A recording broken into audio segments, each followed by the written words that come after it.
A.K. Jain साहब, मैं आपसे शुरू करूंगी सर। ये पूरा मामला जो सामने आया, ये मामला पहले हिट एंड रन दिखाने की कोशिश हुई, इजीली डाइजेस्ट हो जाता सबको। हमारे देश में रोज एक्सीडेंट्स होते हैं, लोग मरते हैं, हम उस पर बहस भी करते हैं कि नहीं होना चाहिए, लेकिन पुलिस की लापरवाही ने इसे ज्यादा बड़ा बना दिया। उस बर्बरता की अगर हम बात करते हैं तो आप शुरू में क्या देख पा रहे हैं इस केस में? 13 किलोमीटर अगर किसी लड़की को घसीटा जाता है, वो भी नए साल के मौके पर, जहां पर चप्पे चप्पे पर पेट्रोलिंग की बात होती है, दावे होते हैं, आप एक दिन पहले प्रेस कॉन्फ्रेंस करके कहते हैं कि हम तो तैयार हैं। कहां पर कमी है सर? देखिए, ये बहुत ही एक जघन्य केस है। 31 दिसंबर पे जब शराबी हुड़दंग रोकने के लिए, ड्रंकन ड्राइविंग रोकने के लिए पूरा पुलिस फोर्स सड़कों पे होता है, उस समय इस प्रकार की पुलिसिंग कि 13 किलोमीटर तक उस लड़की को ड्रैग किया गया और पीसीआर को कॉल करने वाले लोग भी थे जिन्होंने टाइमली इंफॉर्मेशन पीसीआर को दी, फिर भी पीसीआर की तरफ से बड़ा पुअर रिस्पॉन्स रहा। मुझे बताया गया, एक चैनल पे मैं सुन रहा था, ये बताया गया कि जो पीसीआर का सिस्टम था, देखिए हर स्टेट में एक सिस्टम है, हमारे यहाँ भी है डायल 112 का यूपी में।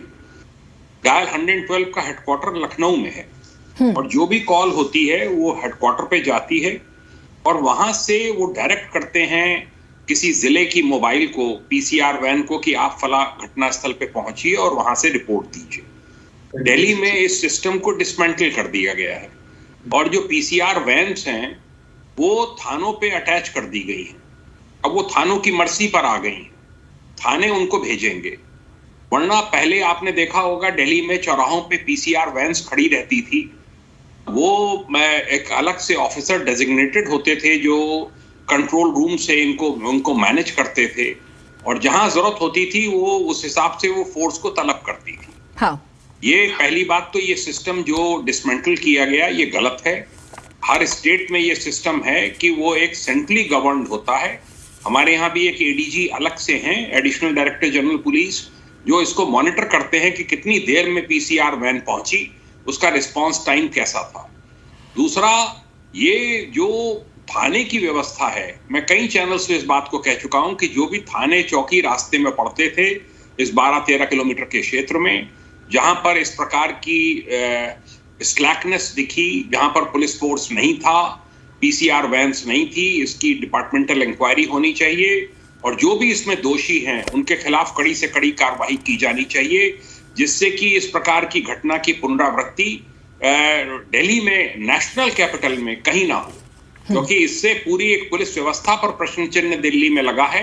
ये बिल्कुल एक्सेप्टेबल नहीं है और पीसीआर वैन का रिस्पांस टाइम बहुत ही पुअर रहा है, जो कि बिल्कुल एक्सेप्टेबल नहीं है। ये नहीं होना चाहिए। देखिए, हिट एंड रन केस तो ये है ही, हिट एंड रन केस तो है ही, पर हिट एंड रन के साथ साथ उसको ड्रैग किया गया उस लड़की को, और उसको ये एक तरह का बिल्कुल मर्डर है। 302 है, 304 ए जो लिखा वो गलत लिखा शुरू में। 304 तो खैर ये केस बनता ही है, पर ये तो 302 के लायक केस है। तो इसमें मोटिव पता करना चाहिए कि इस प्रकार की हरकत इन लोगों ने की कैसे, कि लड़की को इतनी देर तक घसीटते रहे, उसको डंप करना चाहते थे, एक्चुअली चाहते थे कि dead body, they wanted to get rid of the dead body, पर वो कर नहीं पाए। अरेस्ट हो गई है, गनीमत है, पर जो इसमें 304 और 120 बी और मोटर व्हीकल एक्ट के सेक्शंस लगे हैं, ये सही धाराएं लगी हैं। ये मैं पहले दिन से कह रहा हूं कि इसमें रेप नहीं है, ये रेप का इंसिडेंट नहीं है, ये ड्रंकन ड्राइविंग का है और गाड़ी लापरवाही से चला रहे थे। इनको पता था कि नीचे जो है बच्ची आ गई है, फिर भी उसको घसीटते रहे। ये बड़ा जघन्य अपराध है। इस पर मैं एक क्रॉस क्वेश्चन सर छोटा सा लूंगी आपसे। पुलिस आती है, प्रेस कॉन्फ्रेंस कर देती है कि भाई उन्होंने शराब पी रखी थी, म्यूजिक बहुत लाउड था और उन्हें पता नहीं चल पाया कि गाड़ी के नीचे कोई है। आपने तमाम केसेस देखे होंगे, आप इसे स्वीकार करेंगे? आप तो डिपार्टमेंट में रहे हैं और जो भी पुलिस ऑफिसर ये स्टेटमेंट देता है, आप स्वीकार करेंगे सर? नहीं, बिल्कुल नहीं करेंगे, बिल्कुल नहीं करेंगे। कुत्ता टकरा जाता है, बिल्ली टकरा जाती है तो गाड़ी डैमेज हो जाती है, आप उसको बच्ची को ड्रैग कर रहे हैं और सब जानते हुए ड्रैग कर रहे हैं। दूसरा, उस बच्ची की भी गलती है जो साथ में थी स्कूटी पे, हाँ। गिर गई, जिसको थोड़ी सी चोट आई।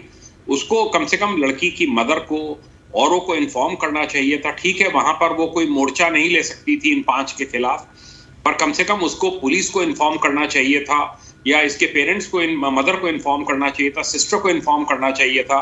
She must be having the mobile number of these people.